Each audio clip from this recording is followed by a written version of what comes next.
Hello everyone. तो हमारे सामने अब ये क्वेश्चन है, तो चलिए इस क्वेश्चन को सॉल्व करते हैं अच्छे तरीके से। तो पहले क्वेश्चन को पढ़ लेते हैं। यहाँ पर दिया हुआ है कि the correct value of cell potential in volt for the reaction that occurs when the following two half cells are connected.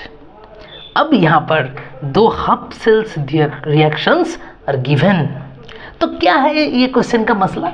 देखिए, दो हाफ सेल रिएक्शन दिया हुआ है और आपसे पूछा गया है कि ये जो सेल है इसका पोटेंशियल दैट इज इसका ईएमएफ इलेक्ट्रोमोटिव फोर्स क्या होगा इन वोल्ट। ऑब्वियसली यूनिट भी दिया हुआ गया है। तो भाई ये बहुत ही बेसिक क्वेश्चन है ऑफ इलेक्ट्रोकेमिस्ट्री, जहाँ पर दो हाफ सेल रिएक्शन दिया हुआ है। एक है एनोड का रिएक्शन, दूसरा है हमारा कैथोड का रिएक्शन। एक जगह पर हो रहा है रिडक्शन, दूसरा जगह पर हो रहा है ऑक्सीडेशन, और हमें ईएमएफ बार करना है सेल का, निकालना है ईएमएफ। तो चलिए अब कैसे करना है क्वेश्चन को सॉल्व, चलिए शुरू करते हैं। तो पहला जो हाफ सेल रिएक्शन है वो है ये Fe2+ एक्वस तो होगा ही, है ना, +2 इलेक्ट्रॉन, और यहाँ पर हमें मिला फेरस सॉलिड, और इसका ईएमएफ दिया हुआ है -44 -0.44 वोल्ट। ये है हमारा एक हाफ सेल रिएक्शन। अब दूसरा देखिए, दूसरे में दिया है Cr2O7 2- aqueous obviously, +14 proton +6 electron equal to 2 Cr3+ ion 7 water, and इसका भी ईएमएफ दिया हुआ है, कितना दिया हुआ है +1.33 वोल्ट।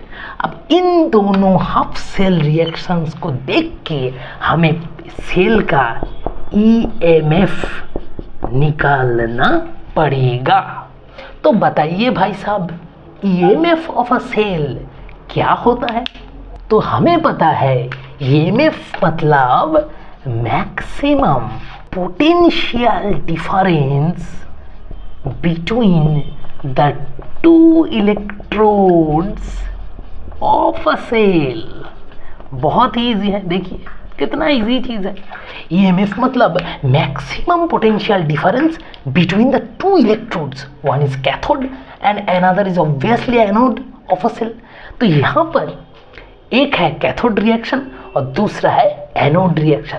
हमें ईएमएफ निकालने के लिए बस ई of cathode minus E of anode को निकालना है। So this is the formula for EMF of a cell, EMF of cathode minus EMF of anode, that is potential difference between the two electrodes of a cell। अब बताइए ये दोनों reactions में कौन सा कैथोड का रिएक्शन है और कौन सा एनोड का रिएक्शन है? बताइए, बहुत ही इजी है।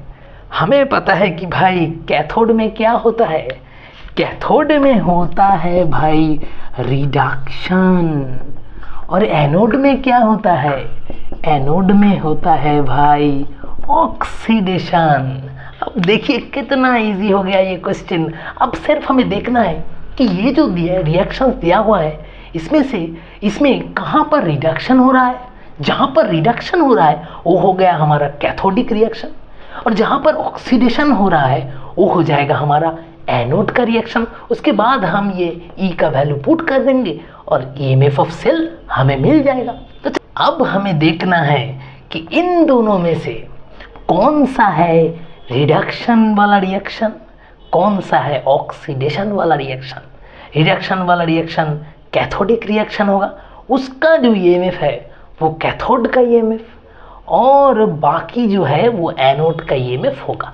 तो देखिए भाई, ईएमएफ जब माइनस में होता है, ईएमएफ जब नेगेटिव होता है, ईएमएफ नेगेटिव मतलब जान लीजिएगा कि वो है एनोड का ईएमएफ। सो एनोड का ईएमएफ हर टाइम पे नेगेटिव आता है, और ईएमएफ अगर पॉजिटिव हो रहा है, ईएमएफ का वैल्यू अगर पॉजिटिव है, दैट मीन्स वो कैथोड का ईएमएफ है भाई। तो ये आइडिया दिमाग में रखना है कि माइनस हुआ तो उसका मतलब एनोड का ईएमएफ है, माइनस है मतलब एनोड का ईएमएफ मतलब वहाँ पर ऑक्सीडेशन हो रहा है। So it is the anode, ये एनोड वाला रिएक्शन है। So it will be cathode, because EMF positive मतलब कैथोड का ईएमएफ। सो ये आइडिया दिमाग में रखते हुए just put the values and get your answer. तो ईएमएफ ऑफ कैथोड क्या है?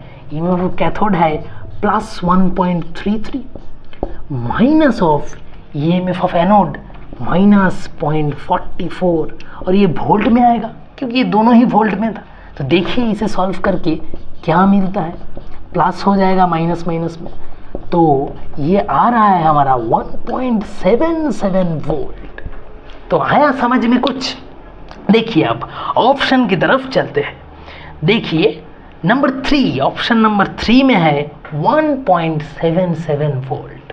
तो ये हो गया हमारा आंसर। कितना इजी है। ईएमएफ मतलब maximum potential difference between two electrodes, that is anode and cathode.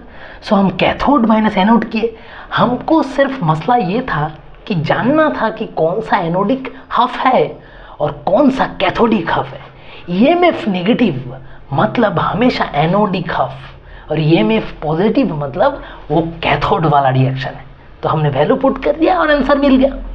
तो hope you have understood it very well. Thank you all.